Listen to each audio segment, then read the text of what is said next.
बिस्मिल्लाहिर्रहमानिर्रहीम। अस्सलाम वालेकुम। कैसे हैं सब लोग? सबसे पहले तो आप सब लोगों को, तमाम मुसलमानों को मेरी तरफ़ से हज की बहुत बहुत मुबारकबाद। जिन लोगों ने ये फ़रीज़ा सर अंजाम दिया है, अल्लाह पाक उनकी हज को कबूल फ़रमाए। और हम जैसे लोग जो हज के लिए बेताब हैं, तरस रहे हैं, तड़प रहे हैं, अल्लाह पाक हमें उम्र और हज की सआदत नसीब फ़रमाए।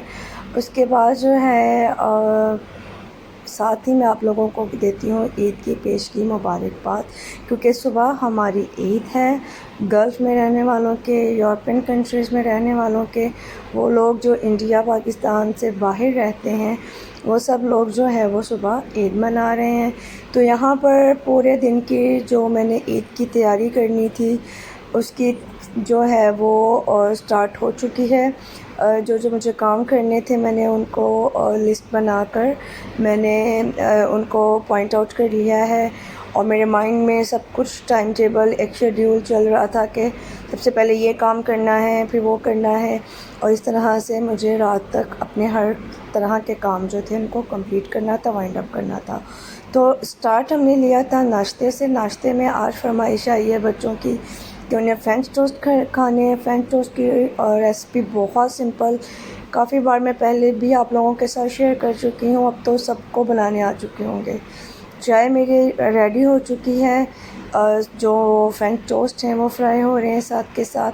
और फिर हम नाश्ते को डन करेंगे। नाश्ता करने के बाद हम जो है वो अपना किचन नीट करेंगे, घर की सफाई करेंगे, और उसके बाद जो है हम बाकी काम स्टार्ट करेंगे। तो एक मैं आपको रफली एक शेड्यूल बता देती हूँ कि मेरी प्लानिंग में क्या क्या काम है आज के। नाश्ते से फारिग होकर जो है सबसे पहले मैंने आज सारे जो ईद के कपड़े हैं, मेरे हस्बैंड के, बच्चों के 3 से 4 दिन के कपड़े जो है वो सब मुझे आयरन करने हैं। बच्चों के 2-2 सूट और अपना तो फ़िलहाल मैं एक आधा ही करूँगी। हस्बैंड के बाकी प्रेस हैं, सिर्फ़ एक न्यू ड्रेस जो उनको ईद डे पे वेयर करना है वो प्रेस करने वाला है। तो ये सब मैं काम कंप्लीट करूँगी। उसके बाद जो है मुझे मीठा बनाना है कल के लिए। खीर मैं आज ही बना कर रख रही हूँ, बाकी काम हम कल करेंगे। यहाँ पर सब मैंने जो है वो जस्ट मैंने झाड़ू लगाकर घर क्लीन कर दिया था, मॉपिंग नहीं की। वो मैं करूँगी रात में, बिल्कुल एंड पर जब मेरे सारे काम ख़त्म हो चुके होंगे। तो बच्चों को मैं रेडी कर चुकी हूँ यहाँ पर। और इस यहाँ पर बच्चों ने आज अपने प्ले एरिया की सेटिंग चेंज की हुई है। आप देख सकते हैं कि टोटली जो है वो नक्शा बदल चुका है हमारे बच्चों के प्ले एरिया का। तो बच्चों की थोड़ी गपशप सुनते हैं। What are you doing, Janu? You're playing. With what? What is this, Haram? Will you tell Mama? Appa and Baba. Okay. किसका डॉल हाउस है ये? किसका? आपा का है। और हरम का क्या है? वो नहीं हम सबका है। और एनिमल्स किसके हैं? अम्मू के। Who is अम्मू? हरम।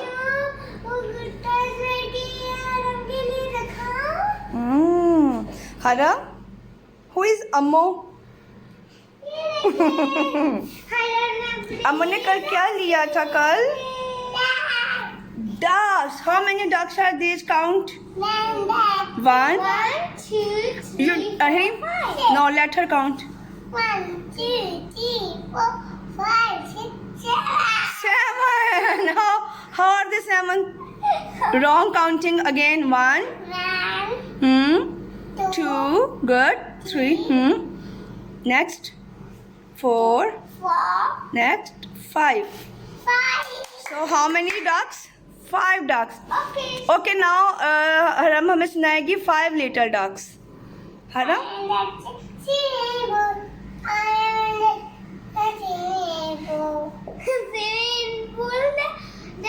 हरीम चले हरीम सुनाई.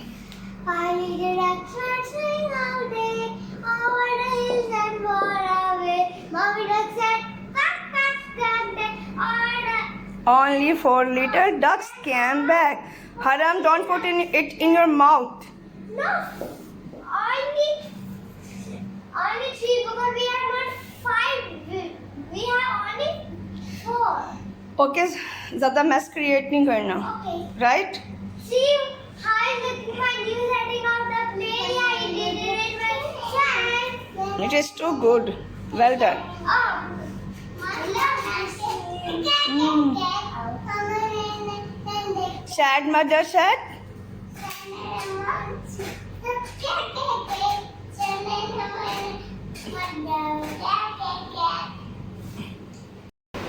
थोड़ा सा टाइम बच्चों के साथ स्पेंड करने के बाद मैं आ गई हूँ किचन में और मुझे बनाना है मीठा. मीठे में बन रही है खीर. तो फर्स्ट डे में मैं खीर बनाऊंगी और सेकंड डे में बनाऊंगी सेवइयों का ज़र्दा. तो खीर बनाने के लिए मैं क्या करूँगी कि मैंने 1 कप जो है वो ले लिए हैं चावल, क्योंकि मैं 4 से 5 लीटर जो दूध है उसकी खीर बना रही हूँ.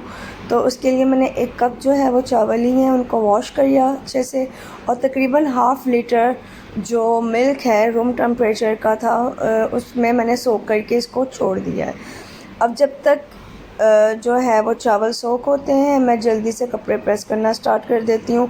कपड़े जितने मुझे प्रेस करने थे मैंने सब निकाल कर बाहर रख लिए हैं. हस्बैंड के कपड़े निकालने वाले रह गए हैं, वो जब आएंगे तो फिर वो खुद निकाल कर देंगे. तो यहाँ पर मैं बच्चों के कपड़े प्रेस कर रही हूँ जो कैजुअल वेयरिंग में वो पहनेंगे. मींस अगर बच्चे कपड़े मैले कर लेते हैं या जैसे फैंसी फ्रॉक्स हैं तो वो कुछ देर पहनेंगे बच्चे, उसके बाद उनका फ़ोटोशूट वगैरह होगा और जब वो कुछ देर के बाद मैं उनको चेंज करवा दूँगी. तो उसी हिसाब से जो है वो मैं तैयारी कर रही हूँ. कुछ कपड़े जो वो दोबारा चेंज करेंगे, कुछ जो कपड़े हैं वो बाहर आउटिंग वगैरह पे अगर हम जाते हैं तो उसके लिए हैं. तो इस तरह तकरीबन 4-4, 5-5 ड्रेसेस जो हैं वो बच्चों के मैंने प्रेस कर लेने हैं. उसके बाद मैं अपना ड्रेस जो है उसको प्रेस करूँगी और फिर जब हस्बैंड आएंगे ड्यूटी से वापस तो फिर मैं उनसे कहूँगी कि वो अपना ड्रेस मुझे निकाल कर दें, तो फिर मैं वो भी प्रेस कर लूँगी. तो यहाँ पर जो है सबसे मुझे मुश्किल काम जो वो लगता है वो कपड़ों को आयरन करना ही लगता है, क्योंकि इतना टाइम टेकिंग काम है कि खड़े होकर मुसलसल आपको जब कपड़े प्रेस करने पड़ते हैं तो बस हो जाती है. तो बच्चों के जो है न्यू ड्रेसेस जो लिए थे उनके साथ जो मैं पैंट्स वगैरह लेके आई थी उनको भी मैं आयरन कर रही हूँ. और यहाँ पर मेरे पास ये रोलर है जिसके साथ अगर कोई भी थोड़े बहुत धागे, कोई लुएँ लगे होते हैं कपड़ों को, तो वो इसके साथ एक स्टिकिंग टेप लगी होती है जो कि वो सारे जो हैं वो नीट कर देती है. तो यहाँ बच्चों के मैं कपड़े प्रेस करूँगी. हरीम को मैंने यहाँ अपने पास बिठाया हुआ है कि मैं उसको थोड़ा सा स्टडी करवा सकूं, क्योंकि आगे 3 से 4 दिन ईद की वजह से वो स्टडी नहीं कर पाएगी. तो फिर इस वजह से मैंने इसको कहा कि आज आप थोड़ा सा पढ़ लें. तो यहाँ पर कपड़े सब प्रेस हो चुके हैं. बच्चों के कपड़े प्रेस कर लिए हैं. ये ऑफ वाइट कलर का जो ड्रेस है ये मेरा है. ड्रेस बहुत अरसे से मैंने इसको नहीं पहना था, तो मैंने सोचा कि चलो बच्चों के साथ मेरी भी मैचिंग हो जाएगी. और साथ में ये हस्बैंड के कपड़े हैं. ये काम मेरा डन हो चुका है. अब हम चलते हैं दोबारा से किचन में और फिर हम स्टार्ट करते हैं खीर को बनाना. तकरीबन 2-2.5 घंटे हो चुके थे अब तक जो है वो जो मैंने चावल दूध के अंदर सोख करके रखे थे उनको, लेकिन मैंने फ्रिज में रख दिए थे क्योंकि बाहर इतनी देर तक हम उसको नहीं छोड़ सकते थे. तो अब इस टाइम तक हम लोग खाना वगैरह खा चुके हैं. आज खाना मैंने घर में नहीं बनाया. आज हस्बैंड ने मैं अयाशी करवाई कि उन्होंने हमें दाल कल वाली मेरे पास पड़ी हुई थी, थोड़ी बच गई थी. साथ में हम लोग दही भल्ले ले आए, सीख कबाब थे, उसके साथ हमने जो है वो डिनर कर लिया. और फिर इस तरह से जो है वो मेरा कुकिंग का काम आज थोड़ा मेरी बचत होगी, क्योंकि बाकी इतने काम थे, अगर मैं खाना बनाने भी लग जाती तो फिर मैं बहुत ज़्यादा लेट हो जाती। तो यहाँ पर मैंने क्या काम किया था कि मैंने 4 लीटर जो मिल्क है टेट्रा पैकेजिंग वाला, उसको एक पतीले में निकाला, उसके अंदर मैंने ½ लीटर पानी का डालकर उसको बॉयल होने के लिए रख दिया। अगर आप फ्रेश मिल्क यूज़ कर रहे हैं तो आपको पानी ऐड करने की ज़रूरत नहीं है, क्योंकि वो ऑलरेडी इतना पतला होता है कि पानी जो है दूध वाले ने इतना ऐड कर दिया होता है कि हमें करने की ज़रूरत नहीं है। बट अगर आप टेट्रा पैकेजिंग में बना रहे हैं तो बेहतर है कि आप आधा लीटर जो पानी लाजमी ऐड करें। चावल जो थे मैंने उसमें से दूध को ड्रेन करके खाली चावल जो है उनको मैंने इतना पीसा है कि वो दानेदार हो जाएं, बिल्कुल बारीक नहीं करना उनको, वरना फिर वो फिरनी का टेक्सचर आ जाएगा। दानेदार सा हमने इसको पीस लेना है ताकि जब कुक होंगे चावल तो फिर उनका एक ज़बरदस्त सा टेक्सचर आए, चंक्स आए उसके और ग्रेन्स हमें फ़ील हों। यहाँ पर मैंने 8 से 10 इलायचियाँ ली हैं, उनको मैं यहाँ पर अच्छे से पीस लूँगी, फिर उनके छिलके अलग करके। तो ये तकरीबन समझिए 1 चाय का चम्मच जो है वो इलायची का पाउडर बन गया था। उसको मैंने दूध के अंदर डाल दिया है और अब जब तक ये दूध बॉयल हो रहा है हम बच्चों की कर लेते हैं ऑयलिंग, क्योंकि कल ईद है तो मेरी कोशिश होती है जब कोई स्पेशल ओकेजन हो तो मैं अच्छे से बच्चों के बालों की ऑयलिंग लाजमी करूँ। तो मैंने यहाँ पर कोकोनट ऑयल लिया है, आलमंड ऑयल लिया और कैस्टर ऑयल लिया है। इनको मिक्स करके मैं लगाऊंगी बच्चों के बालों में ऑयल, ताकि कल बच्चों के बाल अच्छे से शाइनिंग भी हो, सिल्की भी लगे और बिल्कुल जो है ना रफनेस जो है वो ख़त्म हो जाए। क्योंकि मैं आम रूटीन में बच्चों को ऑयल नहीं लगाती हूँ, बहुत हार्डली कोई चांस ऐसा होता है कि मैं ऑयलिंग करूँ, अदरवाइज़ जो है मैं वैसे ही बच्चों को, तो क्योंकि ऑलमोस्ट डेली बच्चों के बाल वॉश हो रहे होते हैं तो ऑयलिंग का टाइम ही नहीं मिल रहा होता। तो मैंने तकरीबन 2 खाने के चम्मच कोकोनट ऑयल लिया था और 2 ही खाने के चम्मच आलमंड ऑयल इक्वल क्वांटिटी में, और उसमें 1 खाने का चम्मच मैंने कैस्टर ऑयल का डालकर इन तीनों को मिक्स किया, नीम गरम किया और फिर उसके बाद बच्चों के बालों में रूट्स में अच्छी तरह उसको लगाकर थोड़ा मसाज किया। हरीम ने तो काफ़ी अच्छे से मसाज करवा लिया था, उसको तो मज़ा आ रहा था मसाज करवा के, बट हरम जो है वो बिल्कुल भी कोऑपरेटिव नहीं है इस मामले में, तो वो फिर इसलिए उसको मैंने जल्दी से उसको फारिग किया। हरीम के बाल जो है वो मैं कॉम करके पोनी बना दूँगी 2 से ढाई घंटे तक, जब तक मैं फारिग होंगी अपने काम करके तब फिर मैं इनको नहलाऊँगी। यहाँ चाय हमारी बन चुकी है और साथ में आज हम जलेबी इंजॉय करेंगे। अब इस पॉइंट पर हमने शुगर ऐड करनी है। आप देख सकते हैं कि तकरीबन जो है वो हाफ़ जो है वो चावल जो है वो फूल चुके हैं, गल चुके हैं, दूध की जो कंसिस्टेंसी थिक होना स्टार्ट हो चुका है, क्वांटिटी में रिड्यूस हो चुका है। तो इस पॉइंट पर सबसे पहले मैंने जब बॉयल आना स्टार्ट हो चुका था, तकरीबन 15 मिनट हो चुके थे बॉयल आते हुए, तो फिर मैंने इसके अंदर चावल ऐड कर दिए। चावल ऐड करने के बाद आधा पौना घंटा मैंने इसको मीडियम जो लो फ्लेम होता है उसके ऊपर मैंने इसको कुक किया। उसके बाद जब चावल का दाना नरम होना फ़ील हो गया मुझे और फ़ील हुआ कि कंसिस्टेंसी जो है वो भी थिक हो रही है, तो मैंने इसके अंदर शुगर ऐड की है 1.5 कप, क्योंकि मुझे बाद में कंडेंस्ड मिल्क भी ऐड करना है। बट अगर आप कंडेंस्ड मिल्क ऐड नहीं कर रहे तो फिर आप पूरे 2 कप भी शुगर इसके अंदर ऐड कर सकते हैं, लेकिन कंडेंस्ड मिल्क क्योंकि मीठा होता है काफ़ी, तो इसलिए मैं उस हिसाब से ½ कप कम इसके अंदर चीनी डाल रही हूँ।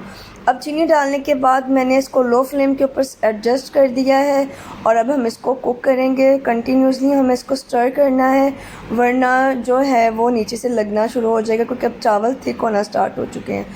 अब आपने इस एक चीज़ का आपने ध्यान रखना है कि जो साइड्स पर क्रीम की लेयर्स आ रही हैं या दूध के ऊपर जो क्रीम की लेयर्स आती हैं, उनको साथ के साथ आपने दूध के अंदर मिक्स करते जाना है। उससे क्या होगा कि एक तो दूध बहुत जल्दी थिक होना स्टार्ट हो जाता है और क्रीमी सा टेक्सचर आ जाता है, फ्लेवर बहुत अच्छा आता है। आपको एक्स्ट्रा उसमें क्रीम या खोया कुछ भी ऐड करने की ज़रूरत नहीं पड़ती, वो सारी जो क्रीम ही होती है वो दूध के अंदर शामिल होती जाती है, कंसिस्टेंसी थिक होती जाती है और बहुत ज़बरदस्त सा जो टेक्सचर है वो आ जाता है। तो अब इस पॉइंट पर मैं इसमें कंडेंस्ड मिल्क कर रही हूँ ऐड। तकरीबन 2.5 से 3 घंटे हो चुके थे लो फ्लेम पे खीर को पकते हुए। कंसिस्टेंसी जो है वो अच्छे से सेट हो चुकी है। इस दौरान मैंने पूरे घर की सफाई कर ली थी, बच्चों को मैंने नहला दिया और अब यहाँ पर मैं कंडेंस्ड मिल्क डालने के बाद मीठे को एडजस्ट करूँगी। फिर जब ये खीर रूम टेम्परेचर पर आ जाएगी तो मैं इसको सेट करके और डिश आउट कर दिया मैंने। फिर इसको थोड़ा सा गार्निश कर दिया।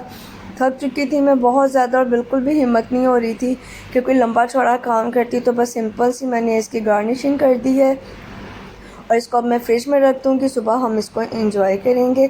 आप लोग भी इस तरीके से बनाइएगा लाजमी, बहुत मज़े की बनती है। इसका टेक्सचर इतना क्रीमी था और इसका कलर भी बहुत ही ज़बरदस्त था, क्योंकि खीर जितनी ज़्यादा पकती है उसका कलर जितना ज़्यादा क्रीमी सा होता है, गोल्डन सा कलर आता है, उतनी ही वो टेस्ट में भी मज़ेदार होती है। तो आप इस तरीके से खीर बनाकर ट्राई करिएगा और फिर मुझे फ़ीडबैक लाजमी दीजिएगा कि खीर कैसी बनी। खीर बनाने के बाद ये काम ख़त्म करने के बाद मैंने बच्चों को लगानी थी मेहंदी और उसके बाद जो है फिर मुझे नहाने के लिए जाना था। तो यहाँ पर मैंने बच्चों को मेहंदी लगाई है। मैं बिल्कुल भी एक्सपर्ट नहीं हूँ मेहंदी में और ना ही मुझे कोई बहुत अच्छी लगानी आती है। बस ये हरीम ने तो ज़रा सुकून से लगवा ली हाथ टिका कर, तो उसकी ज़रा कुछ काबिल दीद मेहंदी लग गई थी। बट हरम के मेहंदी लगाना बहुत मुश्किल है। लगवा उसने सुकून से लिए, लेकिन फिर उसके बाद जब वो उसने भागना दौड़ना शुरू किया तो अपनी सारी मेहंदी उसने ख़राब कर ली। फिर उसको वॉशरूम जाना पड़ गया। तो फिर मुझे उसके हाथ जो है हार्डली 7 से 8 मिनट उसने मेहंदी लगवाई होगी और फिर मैंने उसके हाथ वॉश कर दिए और लेकिन फिर भी कलर काफ़ी अच्छा। ये पाकिस्तान की मेहंदी है, कराची की मेहंदी है, गिफ्ट मिला है हमें। तो आप देख सकते हैं क्योंकि यहाँ पे जो मेहंदी मिलती है उसका तो कलर बिल्कुल बेकार होता है। तो आज के हमारे काम तकरीबन सब ख़त्म हो चुके हैं। कल की ईद की एडवांस में मुबारकबाद सबको और एक दफ़ा फिर से हज मुबारक। फिर मिलेंगे इंशाल्लाह ताला ईद व्लॉग के साथ। अल्लाह।